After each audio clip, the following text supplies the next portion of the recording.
வணக்கம். 2025 பிப்ரவரி 11 செவ்வாய்க்கிழமை அதிகாலை நிலவர 2 நிமிட வானிலை ஆய்வறிக்கை. அதிகாரப்பூர்வ வானிலை அறிக்கைக்கு இந்திய வானிலை ஆராய்ச்சித்துறை அறிக்கையை பார்க்கவும்.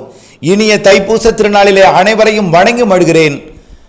வானிலை அறிக்கை. தென்னரைக்கோளத்தில் நீடித்துக் கொண்டிருக்கூடிய 2 வேறு புயல்கள் வட அரைக்கோள குளிரலையை தமிழ்நாட்டின் ஊடாக இருக்கிற காரணத்தினாலும் ஆந்திர பிரதேசம் ஒடிசா கரைக்கு மேலே உயரழுத்தம் நீடித்துக் கொண்டு மேலிருந்து குளிர்காற்றை தமிழ்நாட்டில் பரப்புகிற காரணத்தினாலே உயரழுத்தம் மேக உற்பத்தியை தடுத்தும் பகல் வெப்பநிலையை உயர்த்தியும் இரவு வெப்பநிலையை ரொம்ப தாழ்த்தியும் கொடுக்கிறது. அதிகபட்சமாக 35 டிகிரி செல்சியஸ் வெப்பம் ஈரோட்டிலும் கரூர் பருவத்திலும் பதிவாகி இருக்கிறது. அதே நேரத்தில் குறைந்தபட்ச வெப்பம் அதே ஊரிலே 16 டிகிரி செல்சியஸாக பதிவாகி இருக்கிறது. குறைந்தபட்ச அதிகபட்ச வெப்பநிலைக்கும் இடைப்பட்ட வேறுபாடு 19 டிகிரி செல்சியஸாக இருக்கிறது. இந்த நிலை தொடரும். மழை வாய்ப்பை பொறுத்த வரைக்கும் மாத இறுதியில் இருக்கிறது.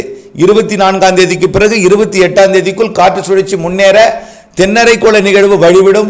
ஆனால் உயரழுத்தம் என்பது போராட செய்யும். உயரழுத்தம் இருந்து கொண்டு முன்னேற விடாமல் இடையூறு செய்தாலும் போராடி முன்னேறி இலங்கைக்கு இந்த மாத இறுதி நாட்களிலே மழை வாய்ப்பை கொடுக்கும். அது தமிழ்நாட்டிலே தூறல் சாரல் குறைந்தபட்சம் தூறல் நனைக்கும் மழைப்பொழிவை தென் மாவட்டங்களுக்கும் தூறல் மழைப்பொழிவை டெல்டா மாவட்டங்களுக்கும் குறைந்தபட்சம் இந்த மாத இறுதியில் கொடுப்பதற்கு சாதகம் இருக்கிறது.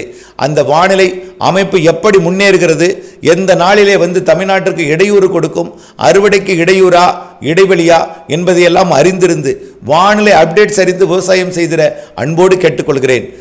மார்ச் மாதத்தில் நிகழ்வுக்கு சாதகம் இருக்கு. சூரியனின் குத்துக்கதிர் வந்ததும் வளிமண்டலம் சாதகம் கொடுக்கும். மழை வாய்ப்பு மார்ச்சில் இருக்கிறது, வெயிலும் இருக்கும். ஏப்ரல் மேல மாதத்திற்கு தலா ஒரு நிகழ்வு இருக்கிறது. அந்த நிகழ்வு நல்ல மழை தரும், ஆனால் பரவலாக கொடுக்காது.